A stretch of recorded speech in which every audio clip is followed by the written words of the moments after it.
So Kamala Harris does a joint rally with Joe Biden, who's super unpopular, and makes a complete fool of her campaign. And then she does a fake black accent in Detroit. Let's get down to it. You might be asking yourself, why is she campaigning with Joe Biden at all? And honestly, I couldn't tell you why. Look at this.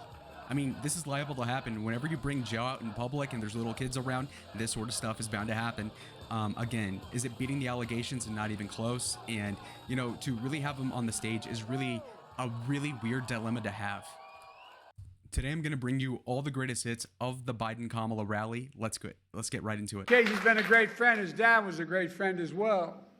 And by the way, we grew up 3 blocks from one another. 3 blocks. And they still worry about us by showing up. And guess what? I was on North Washington Avenue. He was in Adams. Guess what? What? They've renamed North Washington Avenue down where I live Biden Way. Showing up. And guess what? I was on North Washington Avenue. He was in Adams. Guess what? I was in North Washington Avenue. Now this one's a slow burn. Get ready, folks. Look at him cook. He thinks he's really cooking something here, but it's going to end up in a disaster. 16 million new jobs so far. No confidence. 800,000 manufacturing jobs. Get ready, get ready. 8 years ago, how many times did you hear about we can no longer be the manufacturing capital of the world? Where the hell is that written? We are the greatest manufacturing city, county in the world, state in the world. What? What? Replay that, folks. What the hell? About we can no longer be the manufacturing capital of the world. Where the hell is that written? We are the greatest manufacturing city, county in the world, state in the world, in the world. We are the biggest city, state, county, city, state of the world. What the hell? And again, he's reading off of the teleprompter and he's still screwing it up. It takes a very, very mentally not there person to screw it up that bad. Again, it's not a stutter. It's not sundowning. It's worse than that. I mean, this is like during midday when this was recorded, by the way. Joe Biden, midday, just completely loses track of what he's saying and just mumbles. Again, preemptive, not pre-recorded, but, you know, like pre-written thoughts that he should have rehearsed. And apparently, even with that practice, he couldn't get these lines down. Very unimpressive. In fact, kind of shows why he lost the nomination to begin with. Another vintage Biden moment right now. Include $858 million. Okay, so with his whole life energy, he had to focus on reading the $858 million on the teleprompter. Okay, think about how much he had to focus, like as if he's trying to like pass some sort of eye test while he's like under a DUI investigation, where like, oh, are you inebriated? And he's like, oh, please, for the love of God, let me like not screw this up. This is how he's reading basic numbers. To expand the Montgomery Lock better to accommodate bigger barges to get millions of tons of goods and sell the shelves faster, more reliable, and create thousands of union jobs. See, even the people didn't know when to clap. These people are complicit, by the way. These people, if they were the nurses in charge of Biden, should be investigated criminally for being complicit in like this horrible display of competence or incompetence, really. I'm only using that analogy to point out that these people know damn well this guy's not competent and not fully mentally there. And they stare blankly, knowing full well that he's just botching these lines and after lines. And they're like, when are we supposed to applaud? And so you can hear how awkward the stammering is, really. Really tells you what we're doing. And by that, I mean, we're kind of freaking out, like who's running the country. Kamala's, you know, lapping it up because she has no other option but to have Biden save her for whatever reason. Alrighty, folks, we're on Biden fumble 3 or 4. And also keep in mind, look at this girl in the purple that's like my age, okay? Look at how she reacts viscerally to what he says. It kind of tells you all you need to know with his diction. Now, let's play it. Many of those jobs don't require a college degree. In fact, we expanded registered apprenticeships. Remember all the hell I got for doing that? Well, guess what? Okay, you see how the crowd doesn't react at all? Because Biden's kind of like trying to make a lot out of a little. You know, his administration's pretty boring, writ large. And so he's like, oh, you know, I expanded apprenticeships to, and it's like, okay, this is like a very niche, like, okay, great job, dude. He's like, oh, the hell I got? Like, what the hell? Like, what? Yeah, the Republicans are really storming state government capitals over licensing. Okay. Resulted in hiring over 1 million apprentices since we came to office. Yeah. And lots of folks don't realize Getting an apprenticeship is like getting a college degree. Why? You have to train for 4 or 5 years to get that, and some of the best workers in the world are right where we are. You know? Some of the best workers are right. I wonder, and this is really like the Ark of the Covenant, like rarity. I wonder what the teleprompter is saying versus what he's actually dictating to the people. You know, like what is the contrast? I would like to see what the script is compared to how the actor delivers it, so to speak. And we have a Manchurian not so candidate here, where he's the current president, yet he clearly isn't in control of his faculties. And it's kind of like, okay, I mean, how does? Again, I'm like 60 something years away from being his age. So realistically, I don't know what it's like to have dementia. And yes, I'm outright saying that he does have that, obviously. But that being said, like, how the hell can you get it that wrong? Like where you're literally going like, and you know, all of this gaslighting, like, oh, Ronald Reagan in the last few years of his term, blah, blah, blah. And it's like, dude, Reagan, probably on his deathbed, was maybe Biden level, okay? And he left office like 6 years prior. So don't even get me started. Okay, this still frame of Biden is giving Vincent Van Gogh, but let's keep going. We're going to let that son of a gun do that again? Folks, we made a lot of progress, and Kamala and I are going to build on that progress, and she's going to build on it. I'll be on the sidelines, but I'll do everything I can to help.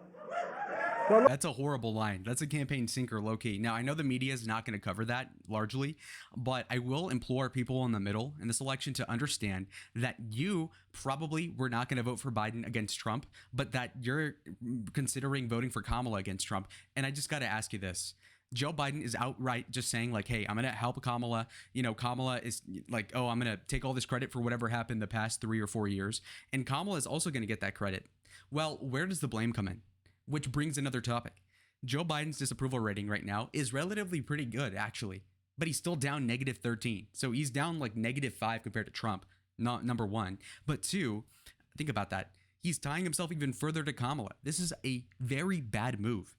And it's for his ego, probably, where he's saying, you know what? I'm going to be there helping and coaching Kamala, even though you are stepping down from the nomination, namely because you were losing by a ton, so you're a loser, and two, because you're too old. That's the implication there. So for you to be like, oh yeah, 5 years from now, I'll be helping Kamala end her first term, is like, bro, are you kidding me? You're going to be in hospice care or something like that by then. So let's not mince words here. This is a horrible look for Kamala.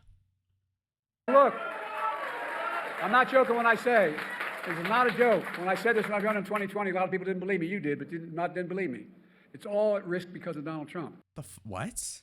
What the hell was that? Whoa, buddy. Let's do it in very, very basic speed. When I say, this is not a joke. When I said this when I was running in 2020, a lot of people didn't believe me. You did, but didn't believe me. It's all... Not believe me. Not believe me. Now he's talking like an 8-year-old severely autistic kid who is the type that gets like his Cheeto Puff prints on an iPad with like one of those like gummy cases. This is how bad he's talking. Mind you here, Joe Biden is going off script for the first time in this rally. Let's see how it works out for him. The dignity of work, the way you're treated, the decency. Yeah. I remember when my great-grandfather was only the second Catholic elected statewide to the state Senate here in Pennsylvania. And I remember they talked about when they're running against him in 1906, they said, guess what? They said, he's a Molly Maguire. You know what a Molly Maguire was? Well, those of you who don't, a Molly Maguire back in the old days. Dude, he literally sounds like a caricature of your great-grandfather, like sipping bourbon on his deathbed, and he's like 92 years old, and he's like, Sonny, let me tell you about the coal mines in 1904. It's like, bro, what the fuck? Like, are you kidding me? Are you kidding me, bro? Now, mind you, it's not that crazy to hear it because he was born 1942. If he's referring to something in the early 1900s, that was realistically only like 40 years before he was born. So for me, it'd be like if I were referring to something that happened in the mid-60s, like the Civil Rights Act, for me. So I could see why he'd mention this, but it's so stupid. You're not beating the old allegations. And mind you, you might say, but Joe Biden's not the candidate anymore. But he's the president, and Kamala is tacitly approving everything that he's done thus far because she's done very little to distance herself from Joe, mind you. And so really the branding is being tarnished. Now let's hear him. When we Irish and the Catholics came, and then the Poles and others that were Catholic, when they came to the United States of America in the beginning of the 1840s, in late 1840s, they made their way down into Pennsylvania. A lot of them, and there's a tier in the coal mines. those guys who got there last ended up being the last people in the coal mines. But a lot of the English owned the coal mines. And what they did was they'd really beat the hell out of the mostly Catholic population that was in the mines. Not a joke, not a joke. But there was a group that called the Molly Maguires. And the Molly Maguires, if they find out the foreman who was taking advantage of an individual, and they literally kill him. Not a joke. And they bring his body up and put. Okay, hold on a second. First and foremost, why the hell are you talking about this? But let's look at Kamala real quick. What the hell is she doing? They find out the foreman who was taking advantage of an individual, and they literally kill him. Why did she start laughing?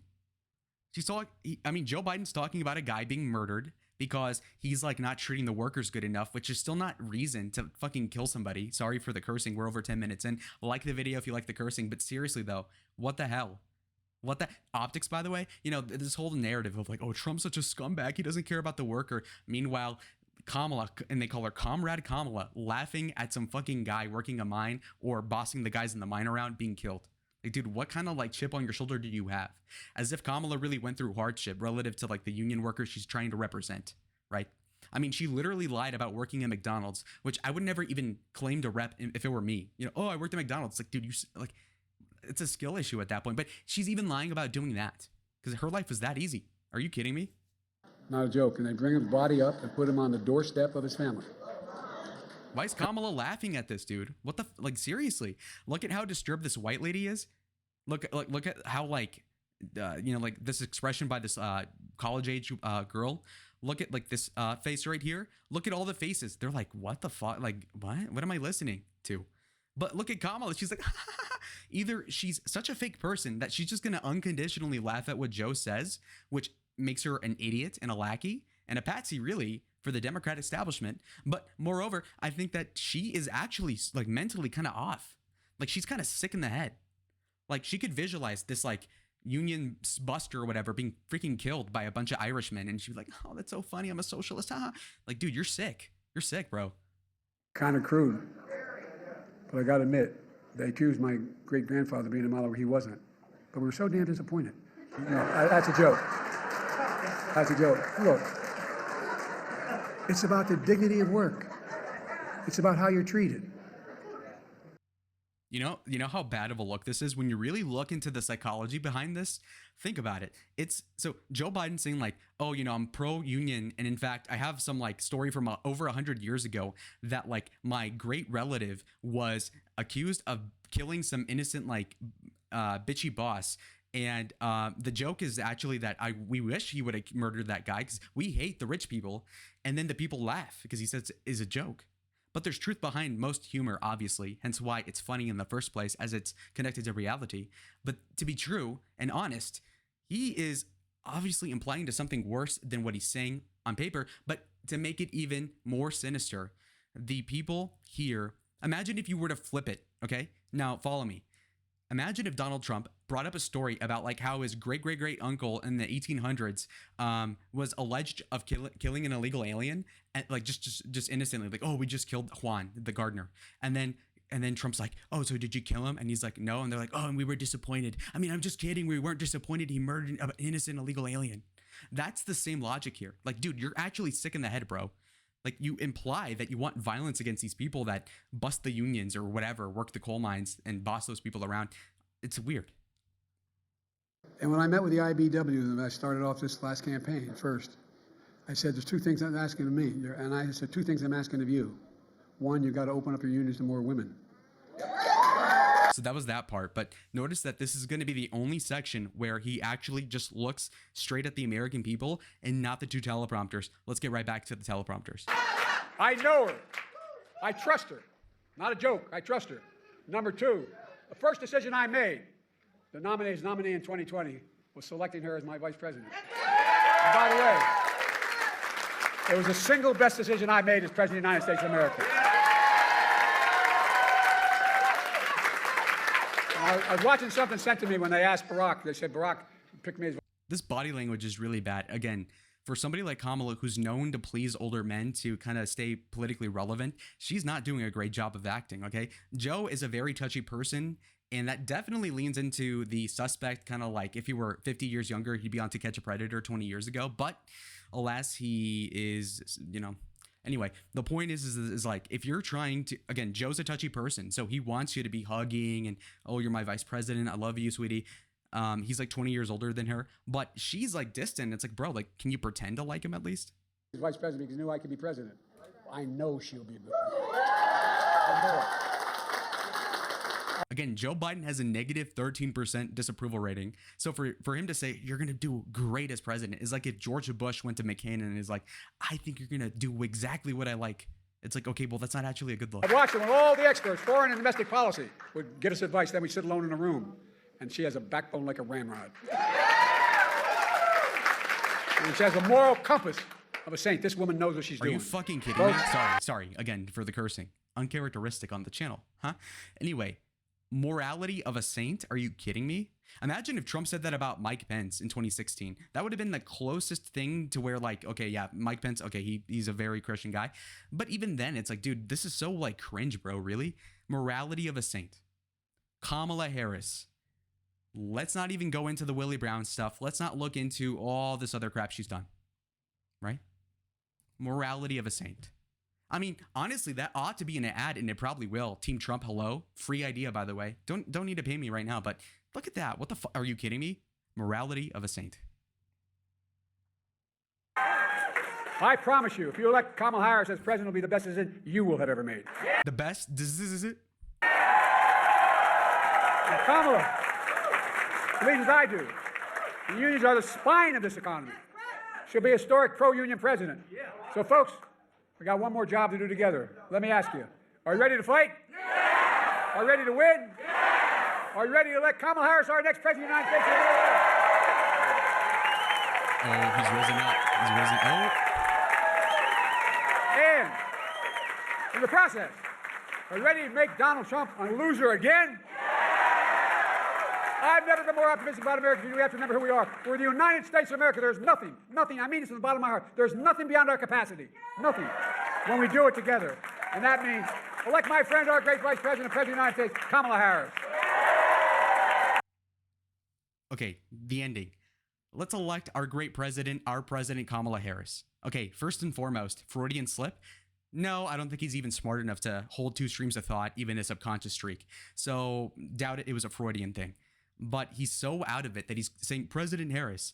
And if he means that literally by accident, then that's a bigger L, because imagine if it came out that Kamala's making the decisions, if not as of right now, which would be horrible, or even worse, if she's been in charge for a while now. That would mean like all the negatives of the Biden administration could be literally tied to her, even though I personally believe that they should be, because Kamala has not really done a sufficient job of, let alone putting policies on her website like anybody else would, but more so like even saying, okay, here's how I'm different from Biden.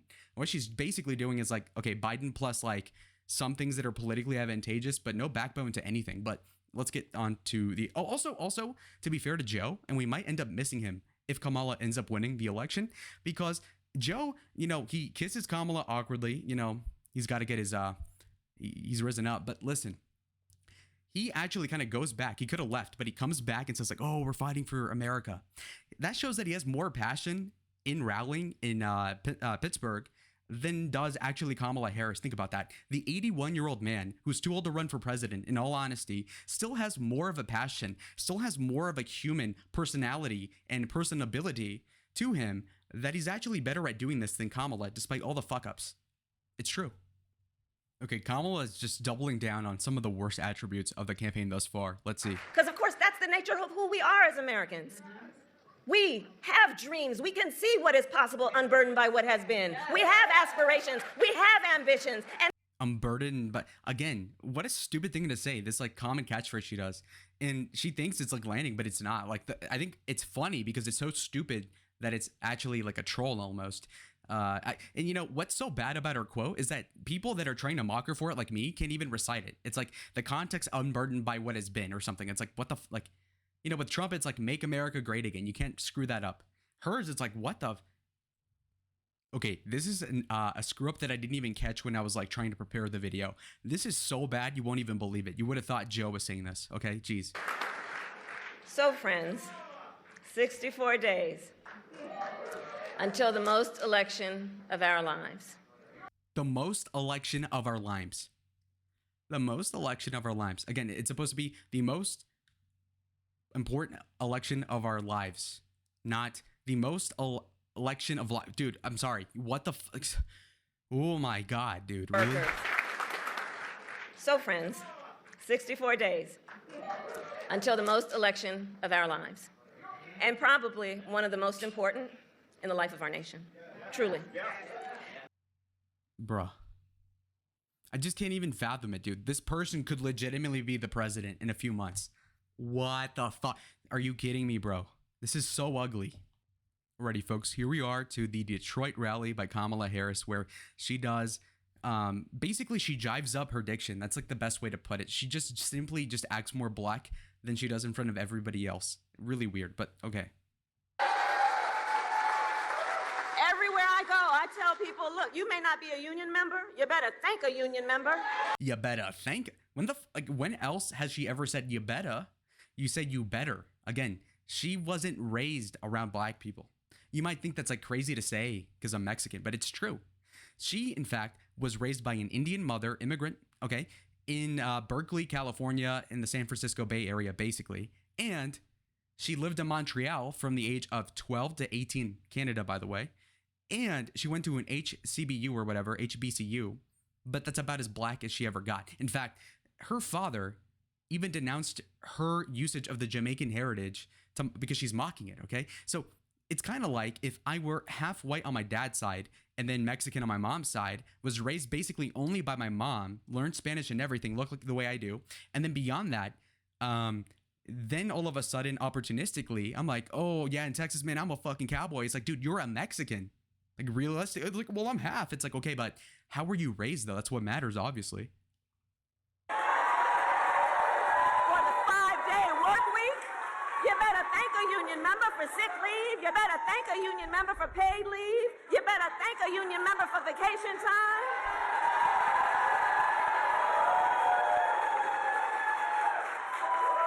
Because what we know is when union wages go up, everybody's wages go up. When union workplaces are safer, every workplace is safer. What? By definition, how? What? It's like if you said, if Colorado schools are safer, Arizona schools are safer, why? On what basis? The fuck? Like, isn't the whole point of the union is that they have better benefits than non-union people? Therefore, why would the unions make it better for the other people just directly? It doesn't really make sense, does it?